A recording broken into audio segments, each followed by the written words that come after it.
నమస్తే, welcome to our channel. నేను సిరి. జగన్మోహన్ రెడ్డి గారికి ఒక వైసీపీ కీలక నేత గుడ్ బై చెప్పారు. తను ఇంకా రాజకీయ సన్యాసం ఇంకా మీదట కూడా ఎప్పుడు కూడా ఇంకా తను రాజకీయంగా పోటీ చేయదలుచుకోలేదని, ఎమ్మెల్యేగా ఇంకా ఉండదలుచుకోలేదని, మాజీ అంటే ఇప్పుడు ఓడిపోయారు, ఇక మీదట కూడా కొనసాగే అవకాశం లేదని చెప్పేసి జగన్మోహన్ రెడ్డి గారికి బాయ్ బాయ్ చెప్పినట్టు మరి వార్తలు వస్తున్నాయి. ఇందులో ఎంతవరకు వాస్తవం ఉందనేది మనకి తెలియజేయడానికి ఈరోజు మనతో పాటు ఉన్నారు ప్రముఖ senior journalist doctor Durga Vadlamani గారు. నమస్కారం. నమస్తే అండి. మనం ఇప్పుడు చూస్తున్నట్టయితే ఒక కీలక నేత, వైసీపీలో ఉన్న ఒక కీలక నేత కూడా జగన్మోహన్ రెడ్డి గారికి బాయ్ బాయ్ చెప్పారని చెప్పేసి వార్తలు వస్తున్నాయి. సో గుడివాడ మాజీ ఎమ్మెల్యే కొడాలి నాని గారు ఇంకా జగన్మోహన్ రెడ్డి గారికి పార్టీకి బాయ్ బాయ్ చెప్పినట్టు వార్తలు వస్తున్నాయి. మరి ఇందులో వాస్తవం ఉందంటారా? ఇక సెలవు అన్నట్టుగా వార్తలు వస్తున్నాయండి. ఇప్పుడు గుడివాడ నాని అనే వ్యక్తిని మనం తీసుకుంటే, ఇప్పుడు గుడివాడ నాని ఉండడం వల్ల పార్టీగా ఉన్న మంచి జరుగుతుందా, గతంలో జరిగిందా? గుడివాడ నాని వల్ల నష్టపోయిన వాళ్ళలో number 1, number 2, number 3 Jaganmohan Reddy. అతను బూతులు మాట్లాడడమే కాదు, అతను నోరు పడేసుకున్న విధానం కాదు, చంద్రబాబు నాయుడు గారిని అసహ్యంగా ఒక అసెంబ్లీలో తిట్టిన వ్యక్తిగానే కాకుండా, అంటే వాళ్ళ శ్రీమతి పేరు తీసుకొచ్చి, చంద్రబాబు నాయుడు గారి శ్రీమతి పేరు ఎప్పుడు ఒక సభ్య సమాజం తలదించుకునేలాగా ఆయన చేశాడు. ఆయన మాటలు అలా ఉన్నాయి ఆ రోజు. అంటే ఇలాంటి వాళ్ళని అసలు ఎందుకు జగన్మోహన్ రెడ్డి ఎంకరేజ్ చేశాడు, అది కూడా మనం ఆలోచించాలి. ఇప్పుడు ఒకవేళ ఒక కొడుకు తప్పు చేస్తే తండ్రి ఊరుకోడు కదా, తల్లి ఊరుకోదు కదా. అలాగే ఒక ముఖ్యమంత్రి స్థాయిలో ఆ రోజు ఉండి ఒక మంత్రిగా ఉన్న వ్యక్తి ఆ రోజు అలా మాట్లాడితే ఇతను ఏం చేయాలి? దాన్ని ఖండించాలి. ఎందుకు ఖండించాలి? అది సభా మర్యాద కాదు, నెంబర్ 1. నెంబర్ 2, అసలు ఒక మహిళను ఆ రకంగా మాట్లాడటం అనేది వీళ్ళకి ఎవరిచ్చారు హక్కు? నువ్వు రాజకీయాలు రాజకీయంగా చెయ్యి, నువ్వు అసెంబ్లీలో నువ్వు ఎంతవరకు మాట్లాడాలో అంతవరకు మాట్లాడు. ఒక అంశం మీద ప్రస్తావన వచ్చినప్పుడు నువ్వు చంద్రబాబు నాయుడిని అడుగు, అంతేగాని వాళ్ళ భార్యను తీసుకొచ్చి మాట్లాడే హక్కుని అసలు ఆ రోజే అరెస్ట్ చేయాలి అతన్ని. ఇలాంటి చట్టాలు రావాలమ్మా. ఆడవాళ్ళని కించపరిస్తే కనుక అయితే వాళ్ళని అరెస్ట్ చేయడానికి ఒక చట్టం వస్తే బాగుంటుంది. అప్పుడు ఈ నోర్లు ఇలా పడేసుకోవడాలు తగ్గుతాయి. తర్వాత ఈ కొడాలి నాని అన్న వ్యక్తి మనం చూసాము ఎన్ని రకాలుగా అతను భూ ఆక్రమణలు చేశాడు, చాలా రకాలుగా అతని మీద కేసులు ఉన్నాయని మనం విన్నాము. సో ఇప్పుడు ఇతను వెళ్ళిపోతాను అంటే జగన్మోహన్ రెడ్డికి వచ్చిన నష్టం ఏమి ఉండదు. మొన్న ఎలక్షన్స్ లో కూడా ఇతను డబ్బులు ఇస్తే అతని సొంత స్నేహితుడే, అతనికి కావాల్సిన స్నేహితుడే డబ్బులు పంచలేదని కూడా వచ్చింది. దానివల్ల కూడా నేను ఓడిపోయాను అని అంటాడు అతను. ఇవన్నీ కాకుండా ఇప్పుడు ఇతను ఒకవేళ రాజకీయాల నుంచి నిష్క్రమిస్తే ఇతని కుటుంబ సభ్యుల్లో ఎవరైనా అవుతారా, అది కూడా ఒక సందేహం ఉంది. అంటే నెక్స్ట్ ఎమ్మెల్యేగా నిల్చుంటారు, నెక్స్ట్ జనరేషన్ ఎవరైనా వస్తారా ఇతను? ఎందుకంటే ఎమ్మెల్యేగా చేశాడు, మంత్రిగా చేశాడు, అంటే మంత్రిగా చేసి మంచి పేరు తెచ్చుకున్నాడు అంటే తెచ్చుకోలేదు. ఇతను ఆడవాళ్ళ మీద నోరు పారేసుకున్న సందర్భాలు ఉన్నాయి, ఆడవాళ్ళని చాలా నీచంగా చూసిన పరిస్థితులు ఉన్నాయి. అంటే ఇతను ఒక్కడే కాదు, మీరు చెప్పినట్టుగా వల్లభనేని వంశీ, ఇతను చాలా మంది, రోజా, తర్వాత అంబటి రాంబాబు ఇంతనో అంటే ఆడవాళ్ళ విషయంలో అంత నోరు పడేసుకున్నాడో లేదో మనకు తెలియదు, కానీ రోజా అయితే పడేసుకున్నారు, వల్లభనేని వంశీ కూడా పడేసుకున్నాడు. ఎందుకంటే వల్లభనేని వంశీ అసలు వైసీపీకి రావడానికి కారణమే కొడాలి నాని. తెలుగుదేశంలో గెలిచి పెద్ద ఎక్కువ మెజార్టీతో కూడా గెలవలేదు, మనకు తెలుసు ఎవరు, వల్లభనేని వంశీ. 900 చిల్లర ఎంతో అతను గెలిచింది. వెంటనే వైసీపీలోకి షిఫ్ట్ అయిపోయాడు. సరే, అప్పుడు తెలుగుదేశానికి వచ్చే నష్టం కూడా ఏమీ లేదనుకోండి, ఎవరికి ఏది నష్టం ఉండదు. ఇప్పుడు ఒక వ్యక్తి వెళ్ళిపోవటం వల్ల ఏ పార్టీకి నష్టం ఉండదు.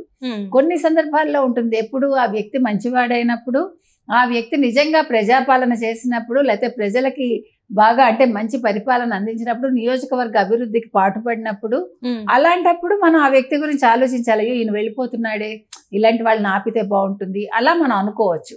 కానీ కొడాలి నానికి ఏ రకంగా తీసుకున్నా మీరు, కొడాలి నాని లాంటి వాడు అసలు తెలుగుదేశంలో ఉండి మీరు ఎవరిని తీసుకోండి, తెలుగుదేశం లేకుండా వీళ్ళు ఎవరైనా ఉన్నారా? ఇటు కేసీఆర్ కావచ్చు, ఇటు కొడాలి నాని కావచ్చు, ఎవరైనా కూడా తెలుగుదేశం నుంచి వాళ్ళు రాజకీయ నాయకులుగా ఎదిగి తర్వాత అదే తెలుగుదేశాన్ని తిట్టి వీళ్ళు ఇప్పటికీ తిడుతూ, చంద్రబాబు నాయుడిని తిడుతూ వీళ్ళు రాజకీయ నాయకులు ఎందుకు అవుతారండి? ఎప్పుడు కూడా రాజకీయం అనేది అది కూడా ఒక పవిత్రంగానే ఉండాలి. మనం పార్టీలు కావచ్చు, ప్రజలకు మనం సేవ చేసేటప్పుడు ప్రతి ఒక్కటి కూడా మంచితనంతో చెయ్యాలి. అంతేగాని అహంకారం తలకెక్కించుకుని నేను బూతులు మాట్లాడతాను మీరు పడండి అంటే అసలు ప్రజలు తిరగబడలేదు. వాళ్ళు ఎందుకు వాళ్ళలాగా నిమ్మకి నీరెత్తినట్టు ఉన్నారో మనకు తెలియదు. కాకపోతే ఏంటంటే ఈసారి నిశ్శబ్దంగా వాళ్ళు ఓటు వేశారు కాబట్టి సరిపోయింది. లేకపోతే ఏమై ఉండేదండి?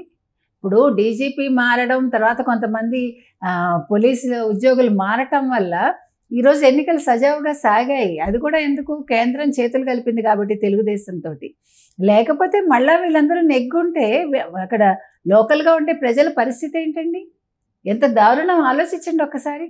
ఇలాంటి వాళ్ళు ఎమ్మెల్యేలు అయితే ఇందుకనే మనం చెప్పేది కనీస విద్యార్హత ఉండాలి.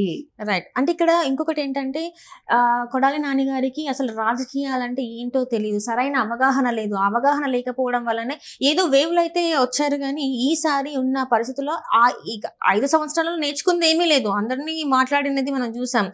అసలు ఏ శాఖకి ఏ మంత్రి ఉన్నాడు అనేది కూడా, అసలు ఎవరెవరు ఉన్నారు అనేది మంత్రిగా తెలియని పరిస్థితి.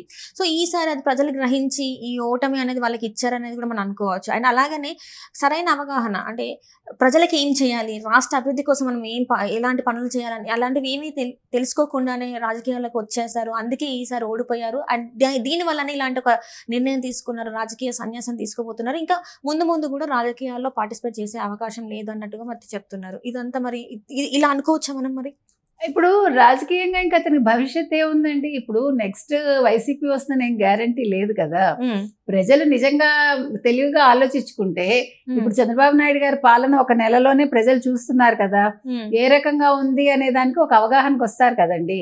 ఏం తపన పడుతున్నారు ఆయన. 74 ఏళ్ల వ్యక్తి రాష్ట్రం అభివృద్ధి కోసం చూస్తున్నారు. ఆయన పోలవరం కంప్లీట్ చేయాలి, అమరావతి కట్టాలి, అంటే ఉన్నదాన్ని ఇంకా బాగు చేసి తొందరగా పూర్తి చేయాలి, పరిశ్రమలు తీసుకురావాలి, పెట్టుబడులు తీసుకురావాలి అని ఫారిన్ ఇది కూడా ఆయన ఆలోచిస్తున్నారు. ఫారిన్ నుంచి కూడా పెట్టుబడులు తీసుకురావాలి, పరిశ్రమలు తీసుకురావాలని. ఇవన్నీ చూశాక నిజంగా ఈ 5 ఏళ్లలో చంద్రబాబు నాయుడు గారు ఇవన్నీ ముగించారనుకోండి, పూర్తి చేసేసారు అనుకోండి, రాష్ట్రం ఒక 50% ఘాటిన పడితే యువతకు కావాల్సినవి చేసి ఇప్పుడు మెగా డిఎస్సి మీద ఎలాగ సంతకం పెట్టారు ఆయన.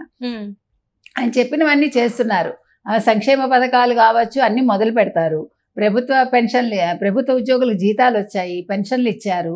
సో ఇట్లా మాట మీద నిలబడేటప్పుడు 5 ఏళ్ల తర్వాత ఏమవుతుంది? తప్పకుండా ప్రజలు ఇదే ప్రభుత్వం కావాలని కోరుకునే అవకాశం ఉంటుంది. అలా ఉన్నప్పుడు వీళ్ళకి అసలు రాజకీయ భవిష్యత్తు ఏముంటుంది? ఉండదు కదా. ఇవన్నీ ఆలోచించుకునే ఇంకొకటి అతని హెల్త్ కూడా సహకరించట్లేదు అని అంటున్నారు. సో మనం హెల్త్ గురించి మనం మాట్లాడకూడదు అనుకోండి, మనకు అనవసరం అది. కాకపోతే ఏంటంటే మనం చేసిన పాపాలు ఎక్కడికి పోవండి, ఎవరికైనా సరే బతుకుండగానే మనం అనుభవిస్తాం అంతే. ఇప్పటికైనా ఆయన కొంచెం బుద్ధి తెచ్చుకుని ఒకవేళ 4 అదుపులో పెట్టుకుంటే బాగుంటుందండి. ఎందుకు చెప్తున్నామంటే మనిషి ఇంకా అహంకారంతో ఉన్నాడు అనుకోండి, ఎవరికి నష్టం? మనం చచ్చిపోయాక 10 మంది మన గురించి చెప్పుకోవాలండి. అయ్యో పాపం పోయాడు అనుకోవాలి, కానీ బా పోయాడులే అనుకోకూడదు. ఎంత తేడా ఉంటుంది. కాబట్టి మనం కనీసం ఇప్పటికైనా వీళ్ళందరూ అంటే వైసీపీకి చెందిన వాళ్ళు అటు జగన్మోహన్ రెడ్డి నుంచి తీసుకుంటే ఇప్పటికి కూడా వాళ్ళు ఓడిపోయాము అనేది వాళ్ళకి మైండ్కి ఎక్కట్లా. కాబట్టి అది ఎక్కించుకుని ప్రజలు ఏం కోరుకున్నారు, ఒక ప్రతిపక్ష హోదా లేకపోయినా ఒక ప్రతిపక్షంలో ఉన్నామని భావించి వైసీపీ వాళ్ళు ప్రజల గురించి ఆలోచించాలి, ప్రభుత్వానికి చక్కటి సూచనలు ఇచ్చి ప్రభుత్వం ఇప్పుడు మొన్న మాట్లాడుకున్నారండి రేవంత్ రెడ్డిను చంద్రబాబు నాయుడు గారు. వాళ్ళు దాని మీద కమెంట్ చేయాలి, మంచో చెడో, అంతే కదా. అది మనం చెప్తున్నాం అంతే. కాబట్టి ఇప్పుడు కొడాలి నాని అన్నవాడు ఒకవేళ ఆయన పార్టీ నుంచి వెళ్ళిపోయినా పార్టీకి వచ్చే నష్టం లేదు. కాబట్టి అది జగన్మోహన్ రెడ్డికి ఏ రకంగానూ నష్టం చెయ్యదు నన్ను అడిగితే. Right, thank you so much.